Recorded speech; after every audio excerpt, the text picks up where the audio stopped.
Hi everyone, thank you for coming to celebrate this day with me, what God has done for me. I want to tell you a beautiful story of my life. Once upon a time in 2001, I remember I was 14 years old. We went to a youth conference in Komazi where I met this man, very handsome guy. And the moment he saw me, in his heart, it was, I'm gonna make her my wife. I was still young. I grew up being principled. I'm a principled person.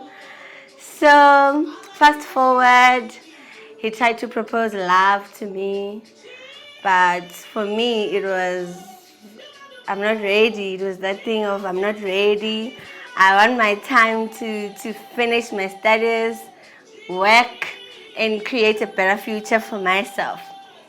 So we agreed on being friends. We became friends.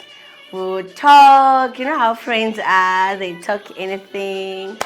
That's how we were. So he passed his grade 12 and he went to, I forgot the place. Then he influenced me. I passed my grade 12 a year later. He wanted me to go join him where he was at. I refused because I didn't want anyone to mislead me. I don't know, not that I didn't trust myself, but it was not the right time for me. Anyway, he was still trying his luck, but I was not ready for any relationship. Life carried on till when I was 20 in 2007 when I got involved in a relationship with a guy from church. And this man was I'm not gonna say, let me not say because you guys will know who I'm talking about, and that's not the main point. Anyway, so that guy was jealous. He told me not to speak to guys. You know, maybe he was overprotective of me. Let's not say it's jealous. Overprotective. You know, when you love something, you want it to be yours and yours alone. Yes. So I had to cut contact with all my guy friends, and the man that I met in 2001 I had to cut him as well. So we were in that relationship for 5 years with that guy, but it did not work, and life carried on.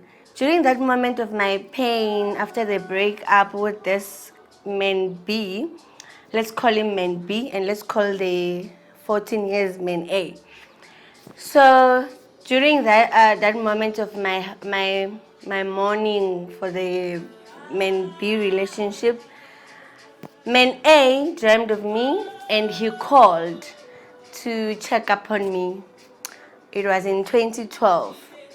So we actually became close again. We spoke almost every day. He asked me, "Are you fine?" I told him I'm okay. I didn't want to say what I was going through. And until this other day, I started to trust him again. Then I told him, I'm not at my best mood. This has happened. I'm still hurting. He was hurt to know that some guy has hurt me. I mean, I remember him uttering words like, "What kind of a man hurt a person like you? You know, if I can get an opportunity to be with you, I'll treat you like your queen. I'll treat you like an angel that you are." At that moment, I was still going through pain. I did not want someone to come and influence me otherwise.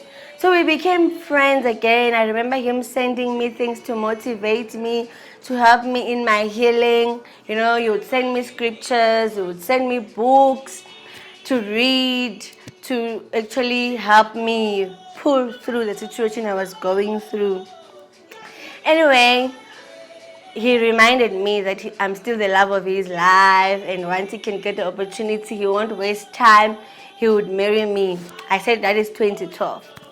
Fast forward, around 2015, we were still talking. From 2012, we became friends, best friends, back to our normal friendship things. We speak every day. We speak of our failures. We speak of our success. We, that's how our friendship was. To a point where I trusted this man. You know, that wow. I knew that there were guys who liked me, but I knew that if God can give me love for this man, I know I'll be blessed. I'll be treated like the queen that I am.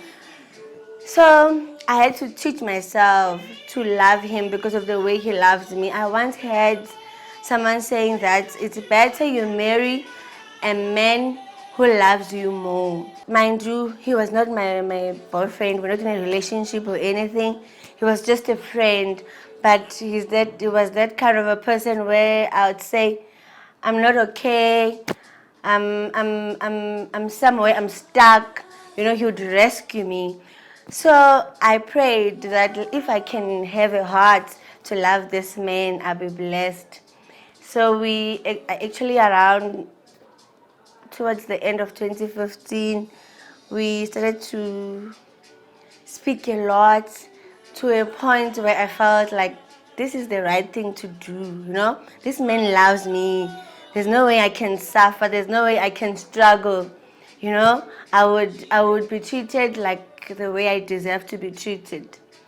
So he came and I agreed. Then a beautiful story started. Yo, I enjoyed my life. This man used to do anything and everything for me. I know to receive flowers. He used to buy me flowers, you know, and I've never received any flowers. So it was like, Jesus, go what I wanted. Thank you. So I was excited. I was happily in love, you know.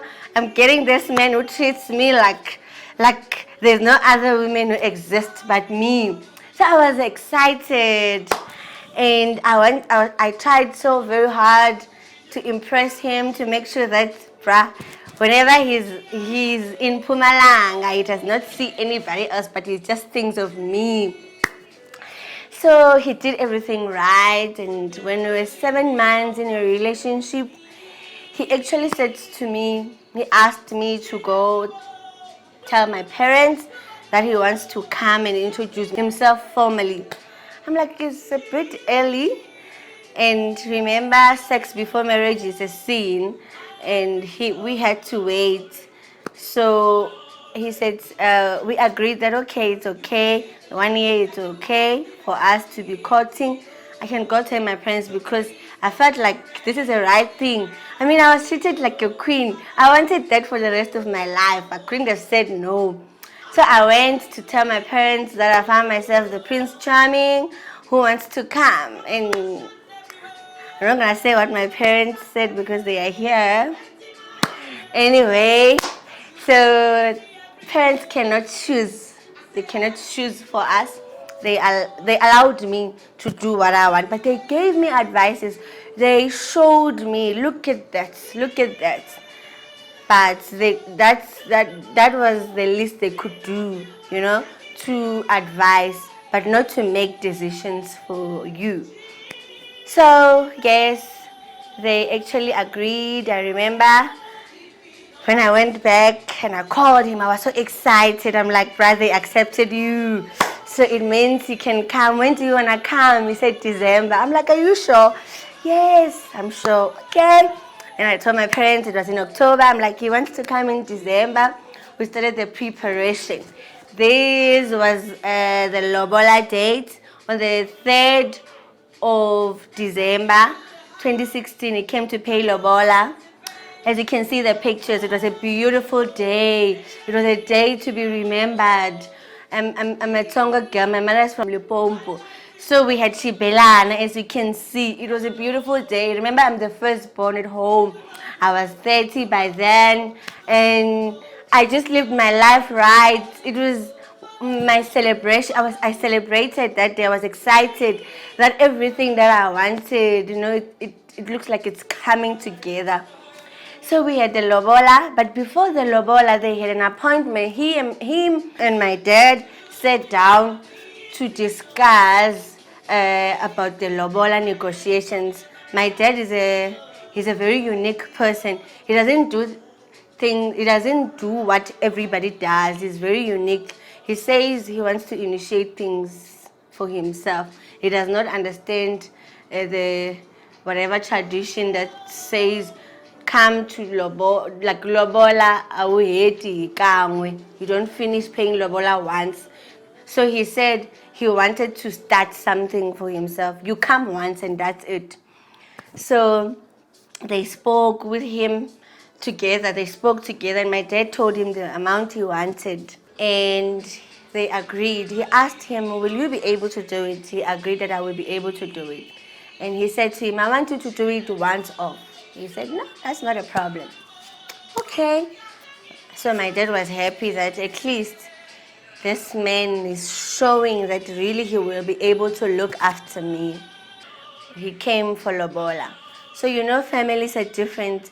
His family said, we don't do it like that here. You cannot take all the money. Just take this much. At least leave a little bit. They had left out 5,000 rand. So they came and negotiated, and they asked for the wedding date.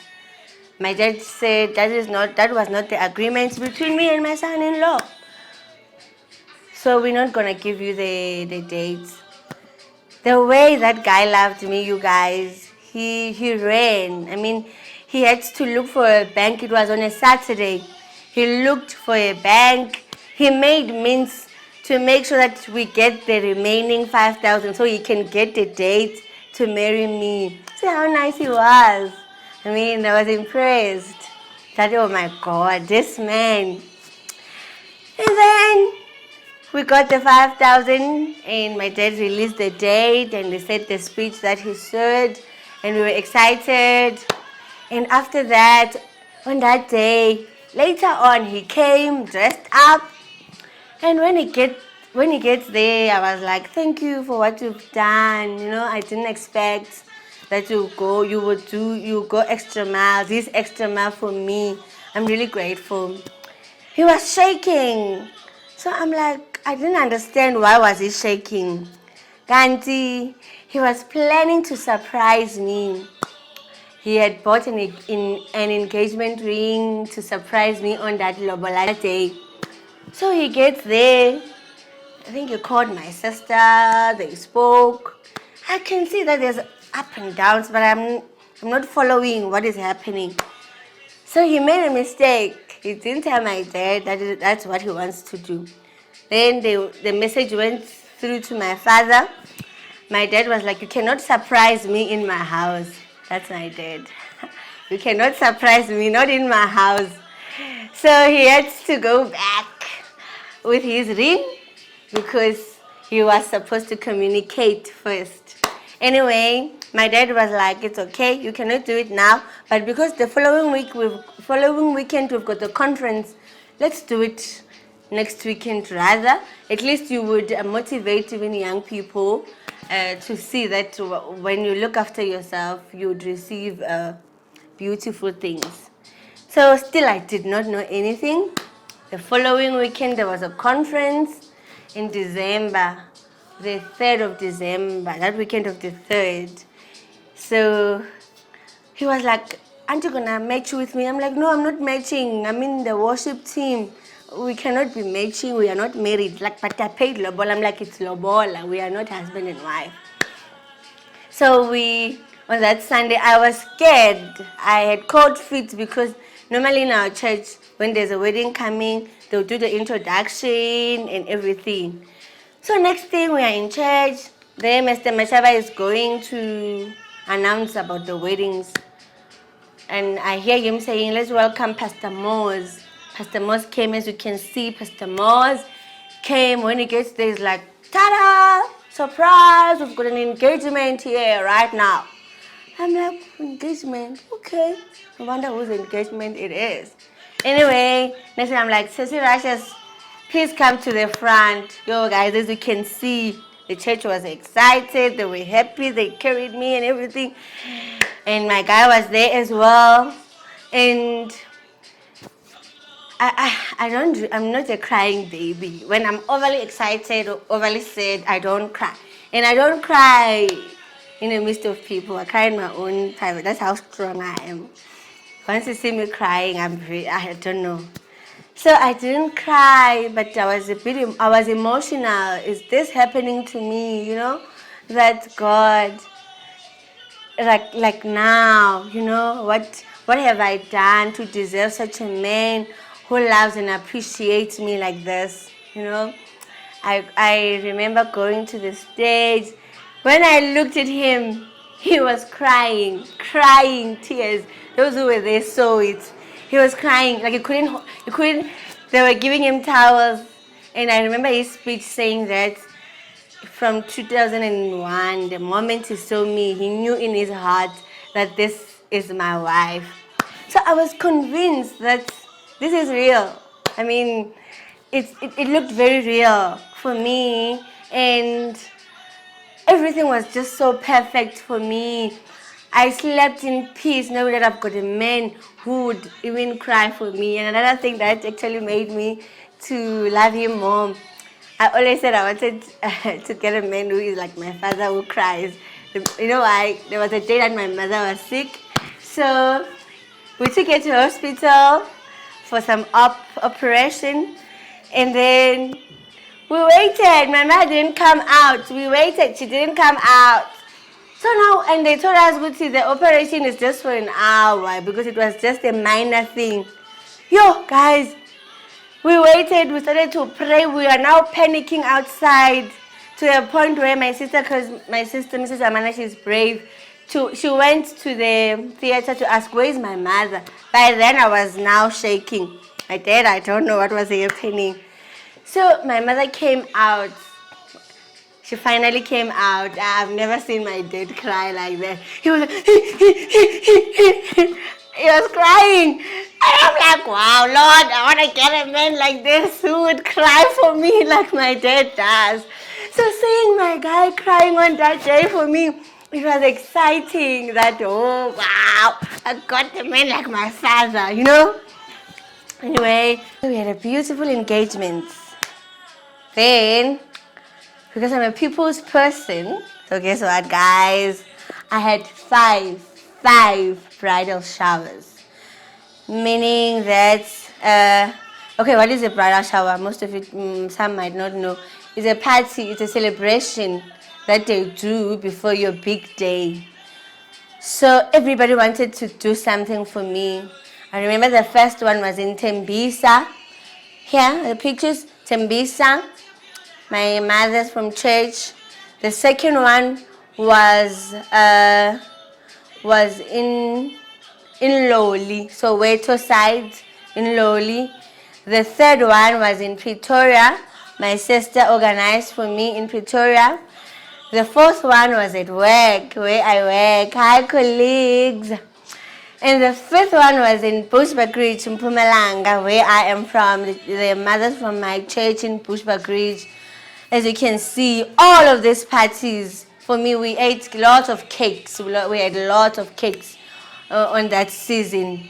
So it was a beautiful, beautiful moment for me. We couldn't wait to celebrate the life of a girl who lived for Christ, of a girl who represented the kingdom of God. Hence, all the celebrations, all the parties that people did for me.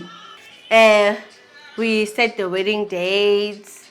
From after the engagement, I think things changed. From the men whom used to excite me, things just changed. But I turned a blind eye. And the wedding came. As you can see, we got married on a Friday. This was Friday, the 27th of April. I had a beautiful wedding. As you can see, the wedding pictures. We had a very beautiful wedding. It was a wedding of the universe. Saturday, Friday, this is Hulala. We were in Hulala. And we had a boat ride where we were talking. I remember him saying he's happy that I actually drew him closer to God, and that this day it would actually teach his friends that when you are in Christ, you can get anything that you want. That was the influence I made in his life. So Saturday, you can see it was a big thing. This was for the church in Bushbuck Ridge, where my dad's church. It was packed. As you can see, we had a beautiful wedding, the bags, everything. It was a beautiful day. I mean, very beautiful. I remember him dancing. Anyway, Sunday we had a welcoming service. I don't have the pictures for that.